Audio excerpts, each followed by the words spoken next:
All right, welcome back to the Trauma Therapist Podcast. My name is Guy McPherson. My mission is to help trauma therapists be their incredible selves, to be human, to be real, not just a clinician. I'm a big believer in who we are is more important than what we know. And this requires cultivating authenticity, genuineness, and vulnerability, and that requires intention. You can learn more about my courses and workshops by going to thetraumatherapistproject.com. That's thetraumatherapistproject.com. Let's get started. So 5, 4, 3, 2, and 1. All right, folks, welcome back to the podcast. I am very excited to have as my guest today, Joshua Cameron. Joshua, welcome, sir. Thank you so much, Guy. I really appreciate it. So Joshua is a combat veteran who specializes in helping those who are caught in a life of chronic pain, whether that be emotional or physical.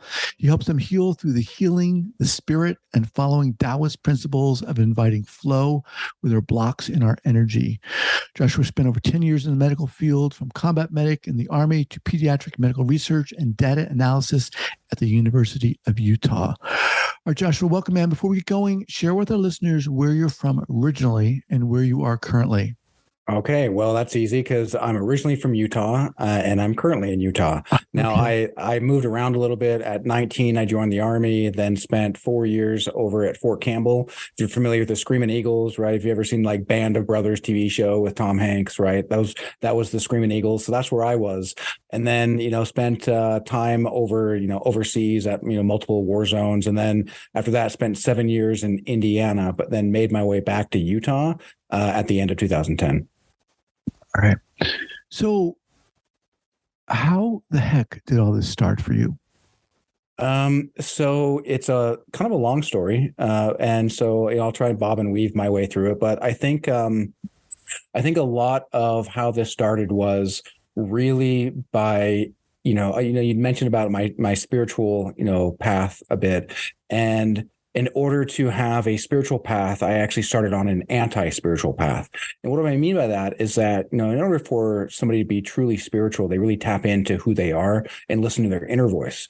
But from a young age, I was taught to distrust my inner voice, right? And little things, I'm sure that everyone, if you're listening, and you too, Guy, I'm sure that you've experienced it, things like, hey, Josh, what do you want to be when you grow up? Like, oh man, I want to do this. Like, that's stupid. Why would you do that? You should do what I think would actually make you money.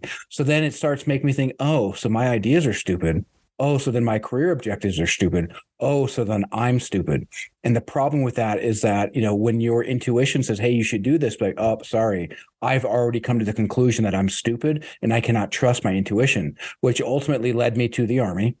Because at 19, people are like, Josh, what are you going to do? You're an adult now. What are you going to do? What are you going to do? And I'm like, And so I joined the Army without any real idea of what I wanted to do when I grew up, right? Quote unquote.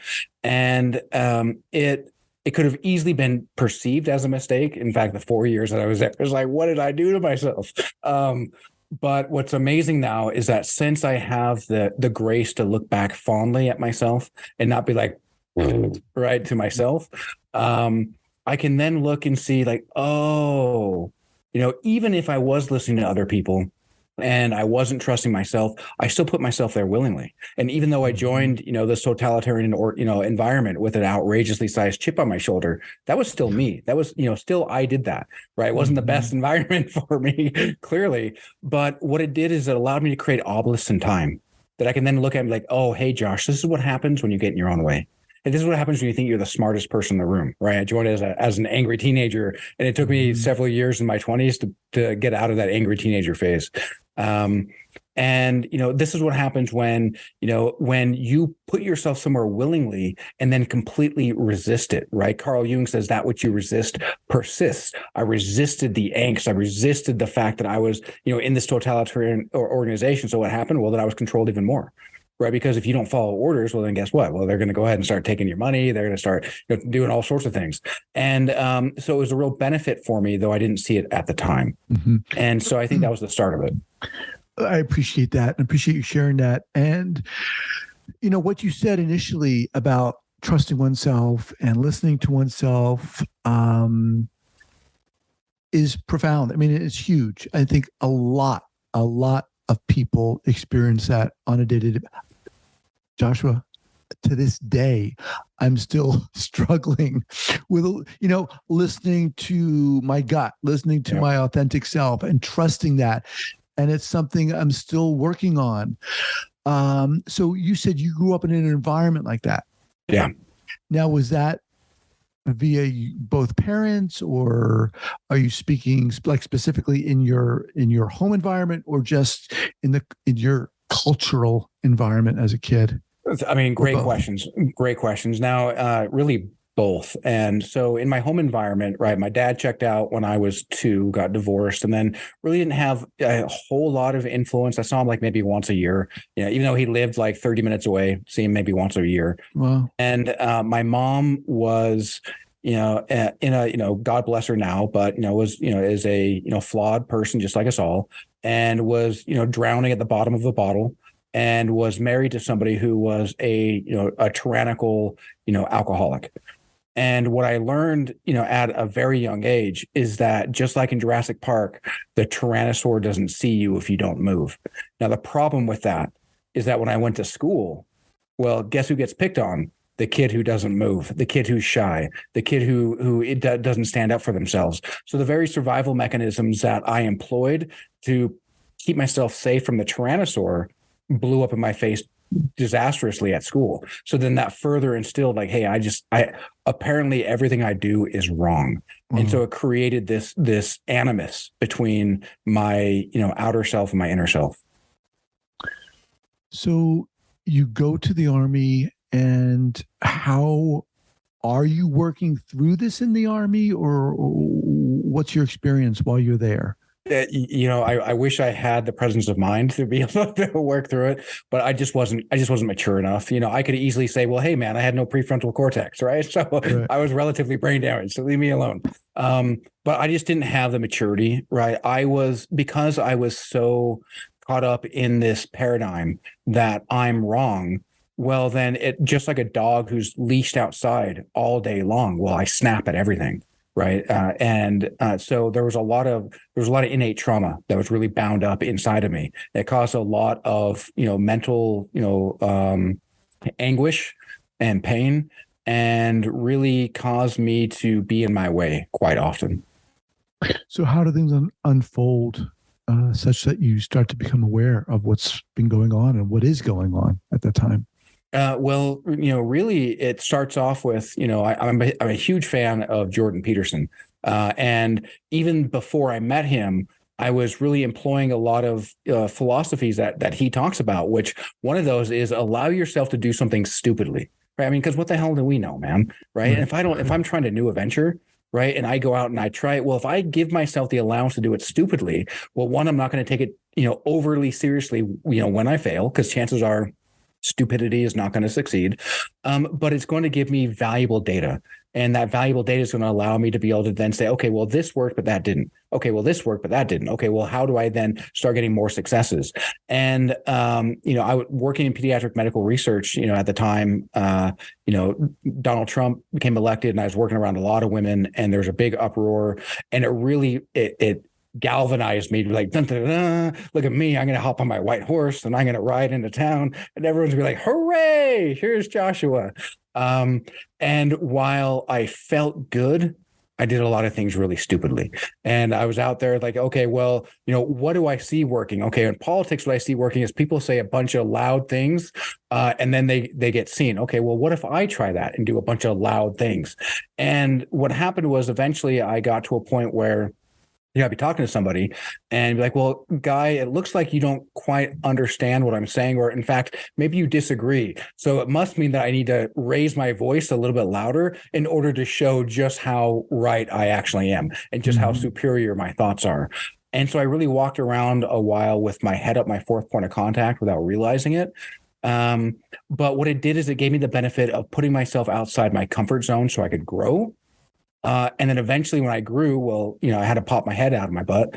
And when that happened, it really took kind of my world falling apart at that point, because, Carl Jung has this idea that which you resist persists. right? The very people who say that they are against authoritarianism become very much authoritarian, right? The same way that a NASCAR driver, if he doesn't want to crash into a wall, doesn't look at the wall, right? He's driving, he looks at where he wants to drive, because where we look, right, we magnify our focus. And wherever it is we look, well, that's the direction of travel that we're going to go in. And I didn't realize that until I met a man by the name of Peter Sage. You ever heard of him? I don't think so. So he's a serial entrepreneur. He's just a leading resource on consciousness, neuroscience. I mean, just amazing guy, born in Leicester, England. And, I went through his mentorship and, had him as a mentor. And it taught me so much about my own internal design, why it is I do what I do, why I think what I think. And it was in that process that he actually introduced me to a mentor of his, who I thought was the most bizarre person in the world, right? Here's this guy saying that he's this spiritual healer. It's like, okay, dude, you're a spiritual healer, huh? Okay. But up until that point, I was really tuning into Sadhguru, if you're familiar with Sadhguru. Mm-mm. Okay, so this Indian mystic that has, completely, diametrically opposed on the outside, at least, the way that we'd look, as, this white dude from Utah. But, he has this point that life is about experience, isn't it? Right? Because all day long we can sit inside our heads and we can talk ourselves out of it in experience. The same way that a child folds their arms and says, no, I don't like it. And then there's this frustrated parent like, you haven't even tried your vegetables. How do you know you don't like them? Right? Well, I just know. So here's this guy who I thought was bizarre by the name of Ed Stracher. And in my right ear, I heard this audible voice, right? Maybe it was my higher self whispering down to me of life is about experience. It was like, and it was in Sadhguru's voice. It's like, okay, well, there's a reason why I'm hearing that, and I need to check this out. And again, putting myself outside of my comfort zone, because again, here I am in a seemingly bizarre situation, and that allowed me to tap into more spiritual awareness and a spiritual path that I didn't even realize was possible. What's really interesting to me, Joshua, as I'm hearing you talk is, you shared a pretty oppressive environment growing up, one that could have, I guess, seemingly from the outside perceived that there was no visible trauma, but there was obviously a lot going on and a lot of maybe we can use the word negative stuff going on that really, I think, impacted the trajectory of your life, your belief in yourself, certainly.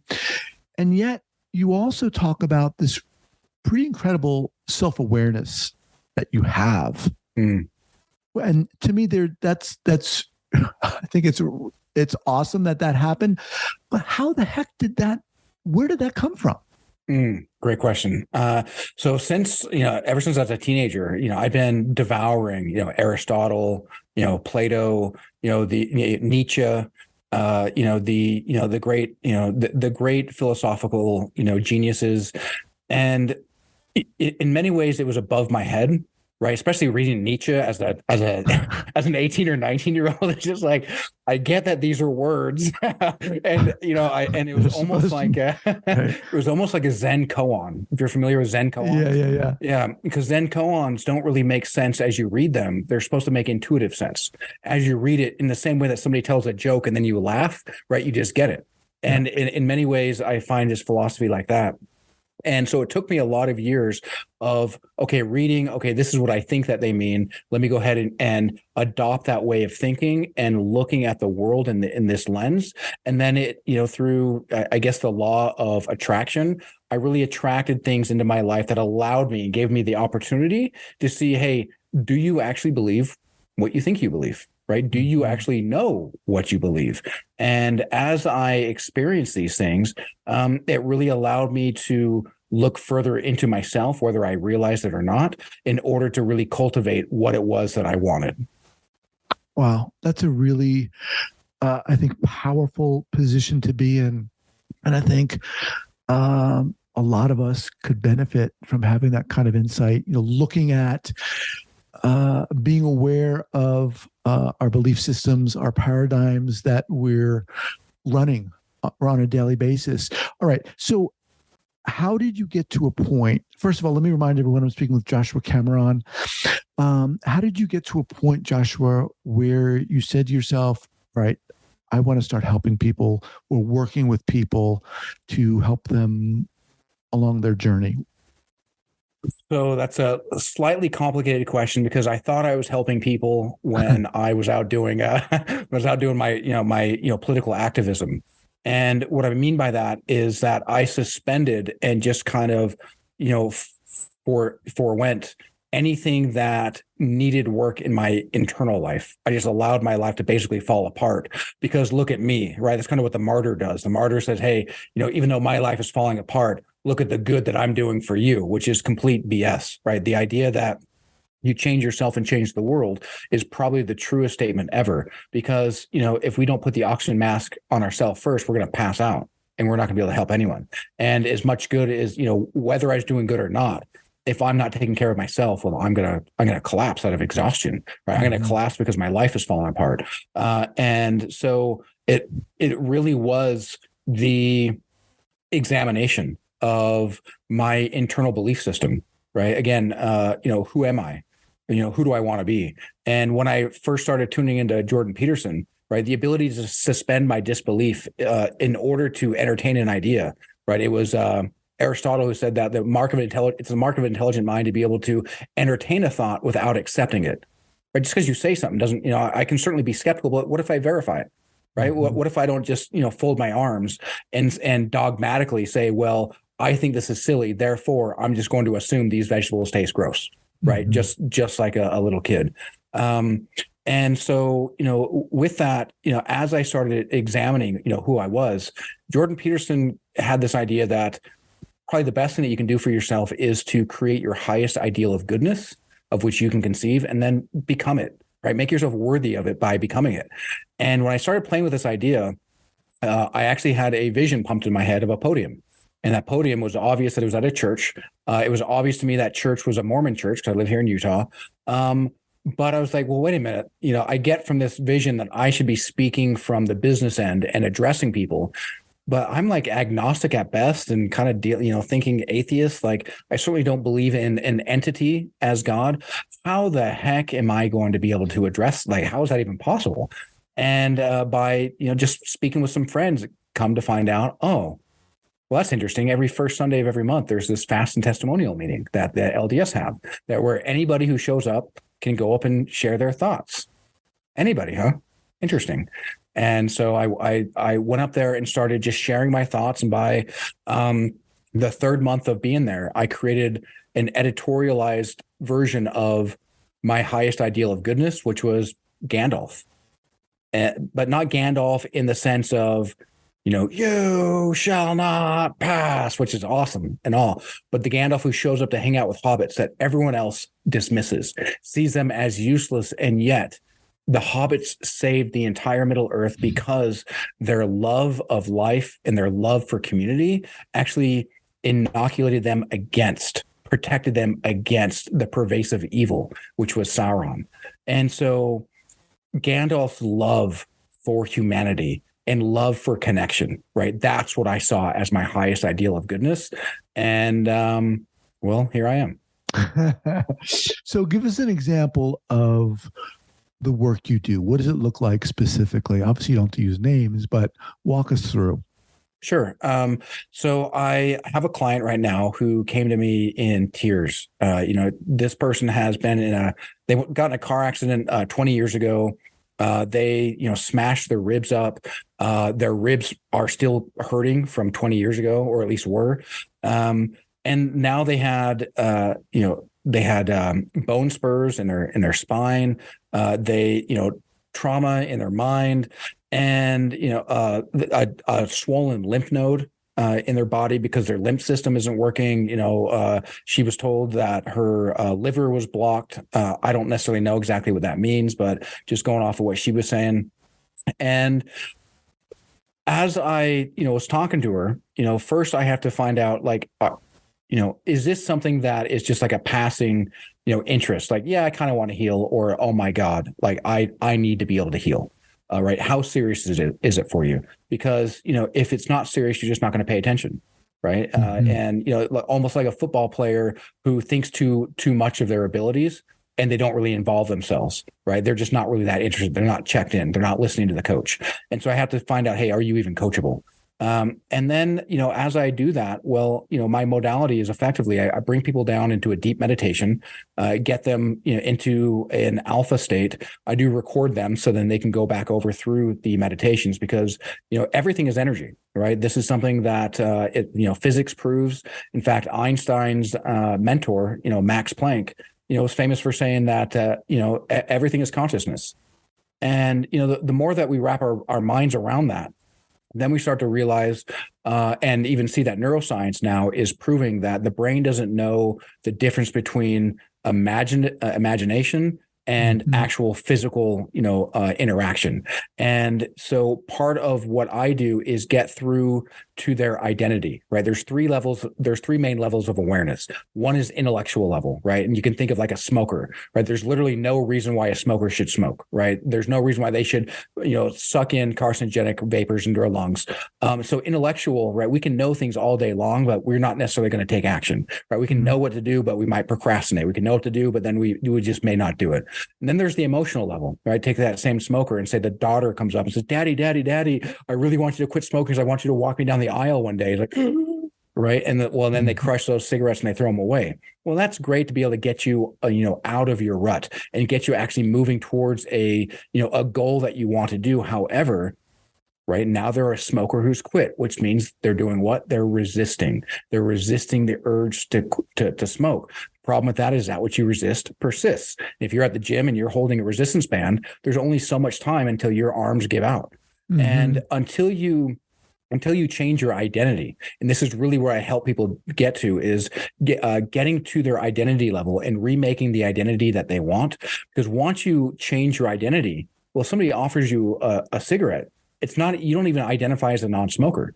You just don't smoke. And this is the idea in the Tao Te Ching where, this idea of, if you give evil nothing to oppose, it'll go away on its own. Not because it's not there, but because you can step out of its way.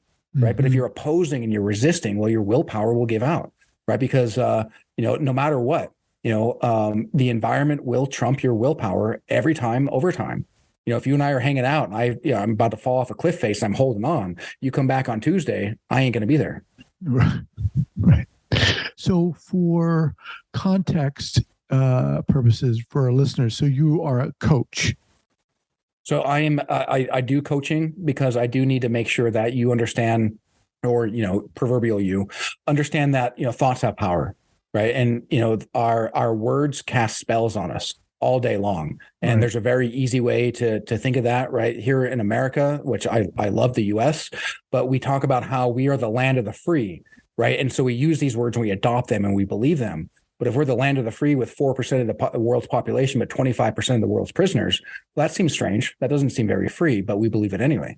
And so, whatever words we tell ourselves, right? Bruce Lee was famous for saying that to watch the language that you use, with yourself, because your body can't help but listen. And if we are breaking ourselves down in the mind, right? In America, we fetishize this idea that we are our own worst critic or our own worst enemy. And an own worst critic or own worst enemy is not somebody who has your back. That's somebody who's going to come and hit you in the knee with a hammer right before it's time to run a race. Right. And so when we have these negative thoughts, well, these are all energy. Everything's energy. And, now neuroscience is proving that chronic pain almost always is some level of unprocessed trauma that's stuck in the body. And so if we are internalizing all these negative thoughts and we're breaking ourselves down in our mind, well, doesn't it make sense that the body itself would start to break down? So part of the coaching process is to be able to get people to understand your thoughts have power.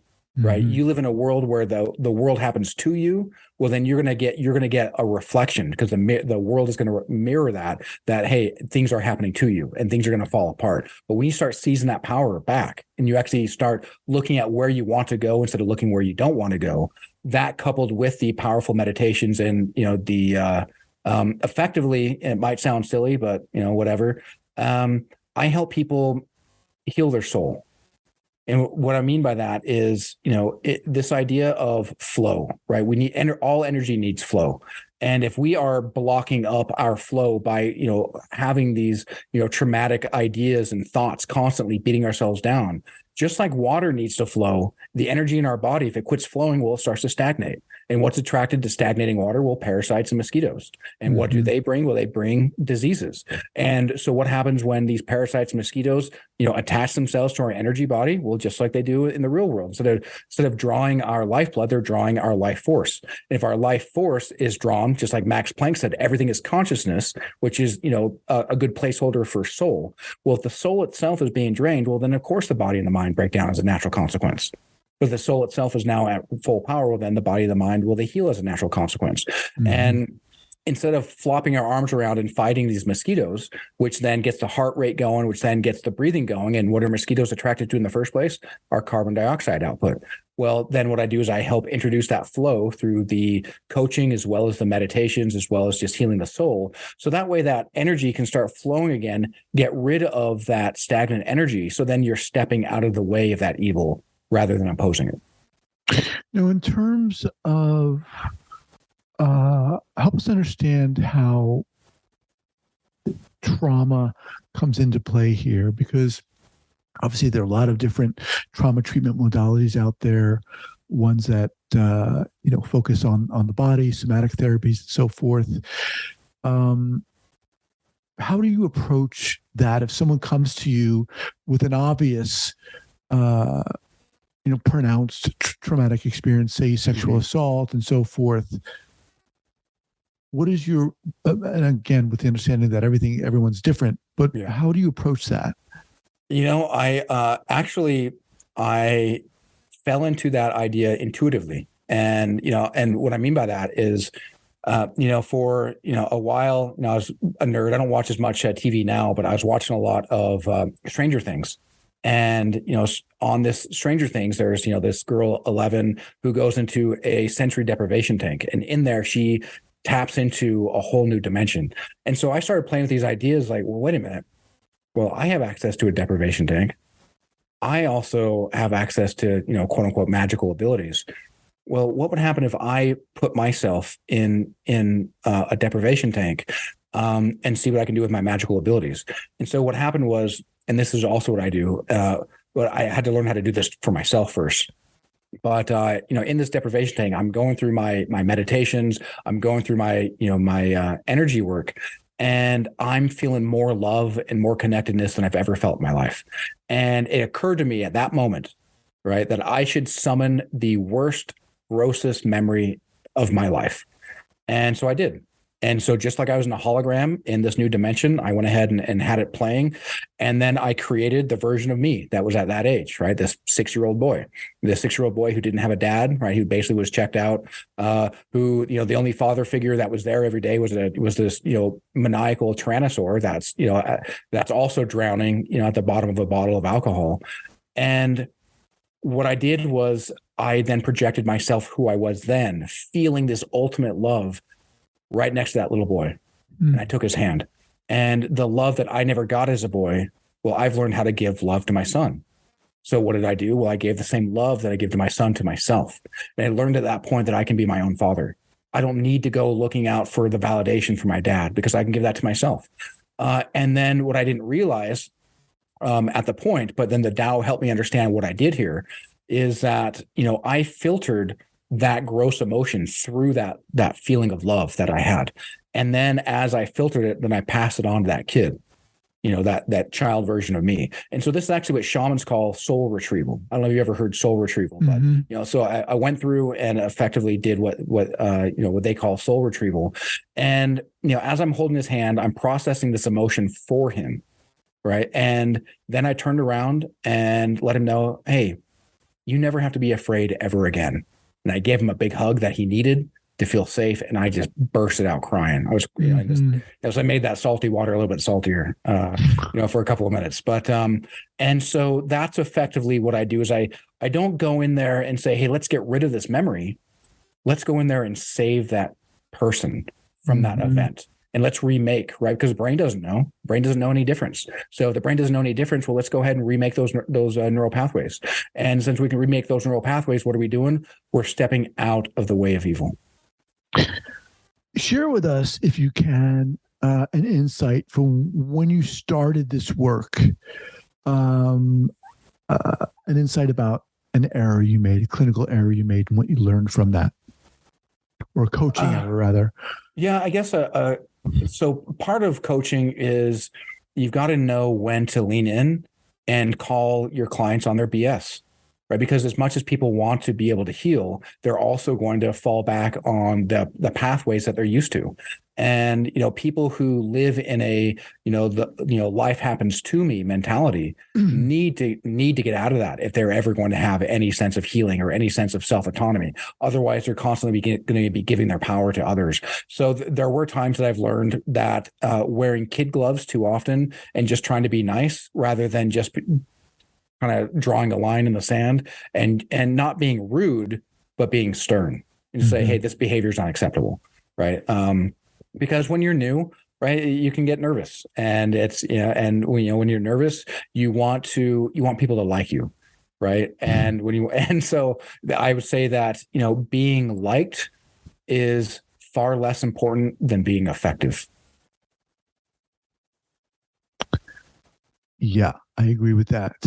All right. So who do you work with? Do you have an ideal client in general? Yeah, a great question. So ideal really are people who, experience chronic pain that effectively the only hope that they have, is that, their doctor says, well, here's this drug that'll, going to have, terrible side effects, right? That 80% of addicts come from taking these drugs. And there's no real cure to this. And you have to keep coming in, keep getting checked out, maybe have surgeries because your body's still breaking down, maybe get, things replaced. And if they're tired of that, and they finally want to find a place where, perfect health actually is a natural state, and they're tired of actually taking something that just is a Band-Aid, then that's my ideal client. And that's, a chronic pain in the mind or the body, right? That's PTSD, that's depression, anxiety. I even worked with a young lady in New Zealand who couldn't help but pick these gnarly scabs. I mean, just pick her skin all over her shoulders, down her arms. So she could, she's in New Zealand and she'd constantly wear long sleeve shirts in New Zealand. As hot as it is there, just because, her, just the state of mental disaffection that she had for herself. She just couldn't help but see herself as an enemy and just pick these, gross scabs. And then after working with her, well, she's never had that level of self-love before. And because I helped remake her identity, well, then she stepped out of the way. There's no longer the need to pick the scabs because she identifies as, she doesn't identify as a non-smoker. She just doesn't smoke. She doesn't identify as somebody who doesn't pick their scabs. She just doesn't pick scabs anymore. Joshua, what do you think it is about you that enables you to do this work? Imagination, right? Einstein said that the mark of intelligence is based on imagination. And again, that goes back to neuroscience proving that, our brain doesn't know the difference between reality and imagination if we are able to visualize. And all throughout my life, as I was growing up, right? So one of the things that really saved me from the, oppressive, background that I had is I would devour a lot of fantasy novels. I devour these epic stories of people who had this camaraderie, this brotherly camaraderie with their fellows that I just never had. And so I identified with this idea, this magical ability to be able to find a path and to be able to identify, to be able to save myself and save others. And once I realized that, my master, Ed Stracher, once I realized that's what he was offering me, it was like, oh man, I'm all in. All in. And so my ability to trust in myself and then just believe, has shown, incredible results. In fact, the lady who I mentioned who had bone spurs, right? MRI now shows, well, guess what? Bone spurs are gone. So no need for surgery to get rid of bone spurs on the spine, right? And you can imagine how painful that can be, bone spurs on the spine. And well, how is that possible, Josh, that you brought somebody through a meditation and got them to change their thoughts? And then now bone spurs are gone? Well, because again, everything is energy and all energy can be transformed. Just a matter of belief. Awesome. Joshua, what's the best way for people to get in contact with you? Yeah, for sure. So best way is probably go to my website at www.freemefrompains.com. And there'll be a button there that if you want to, get in touch with, live trainings, or the community, you can click that as well. And that'll get you connected to my Facebook page. And so that way we can stay in touch. I can, share some, resources that I've got, and, happy to chat with people who, are really looking for a change, right? And really looking for the ability to find that ability to heal. Awesome. We'll have that linked up at the show notes page at the traumatherapistpodcast.com. I really appreciate you coming on here and sharing your journey and your personal experience, because I feel, Joshua, that what you're talking about is at the core of a lot of powerful work that's happening right now. I mean, I'm thinking obviously of like Joe Dispenza and his work. And I think you're ahead of the curve. Oh, thanks. And what's happening in terms of therapy. Awesome. Love to have you back. Oh, hey, I'd love to be back. I really appreciate this opportunity. This has been fantastic. All right, man. We'll be in touch. Take care. That sounds great. Hey, you too, man.